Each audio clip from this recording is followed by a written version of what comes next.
പോകാനുള്ള ചാൻസസ് ഉണ്ട്, അവിടെ നിന്ന് വീണ്ടും താഴേക്ക് വരാനുള്ള ചാൻസസ് ഉണ്ടാകും. ഓവറോൾ സ്ട്രക്ചർ വീക്കാണ്. കുറച്ചുകൂടി ബുള്ളിഷ് ആവുന്നത് 620, 25 അബൌട്ട് സസ്റ്റെയിൻ പ്രൈസ് സസ്റ്റെയിൻ ആയാൽ മാത്രമേ 700 എവിടെ വരെ പോകാനുള്ള ചാൻസസ് ഉണ്ടാകുന്നത്. 700 ക്രോസ് ചെയ്ത് കഴിഞ്ഞാൽ പിന്നെ ഇത് 760, 750 ഈ ഒരു റേഞ്ച് അത്ര വരെ. ഓക്കെ, മാർക്കറ്റ് ഓവറോൾ വീക്കാണ് കേട്ടോ. ഞാൻ നമ്മുടെ 1 hour ടൈം ഫ്രെയിമിലും 1 day ചാർട്ടിലൊക്കെ ഞാൻ പറഞ്ഞിട്ടുണ്ട്, ഞാൻ റെഗുലർ ബേസിൽ ഞാൻ പറഞ്ഞുകൊണ്ടിരിക്കുന്നതാണ്. ഓവറോൾ നമ്മുടെ ടാർഗറ്റ് ഇവിടെയാണ് കേട്ടോ.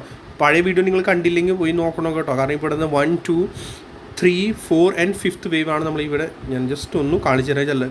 കുറേ നമ്മുടെ ന്യൂ മെമ്പേഴ്സ് ആഡ് ആയിട്ടുണ്ട്, സോ അവർക്ക് ചിലപ്പോൾ അറിയില്ലായിരിക്കും. ഇവിടെയാണ് നമ്മൾ കൗണ്ട് ചെയ്യുന്നത് 1 hour ഓർ ഡെയിലി ടൈം ഫ്രെയിമിൽ. ഓക്കെ, ഇത് ഫസ്റ്റ് വേവ്, സെക്കൻഡ്, തേർഡ് ഇവിടെ കംപ്ലീറ്റ് ആയി, ഫോർത്ത് ഇവിടെ കംപ്ലീറ്റ് ആയിട്ടുണ്ട് ഓൾമോസ്റ്റ്. ഫിഫ്ത്ത് വേവ് നടന്നുകൊണ്ടിരിക്കും. അതിൻ്റെ ഇൻറ്റർണൽ സ്ട്രക്ചറാണ് ഇത് നടന്നത്. സോ 5th കംപ്ലീറ്റ് ആവുന്ന ഓൾമോസ്റ്റ് ഈ ഒരു ഏരിയയിൽ 20,900, 800 എവിടെ വരെ, അത് ടൈം അനുസരിച്ചാണ്. ഡിലേ ആയിക്കൊണ്ടിരുന്നാൽ അത്രയ്ക്ക് താഴേക്ക് ഡീപ്പ് ടാർഗറ്റ്സ് വന്നുകൊണ്ടിരിക്കും, മനസ്സിലായോ?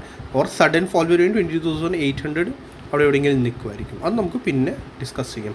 യൂഷ്വലി നമ്മളിപ്പോൾ നോക്കുവാണെങ്കിൽ എങ്ങനെ നോക്കേണ്ടത് നമ്മൾ ഫിബൊനാച്ചി വെച്ചിട്ടാണ്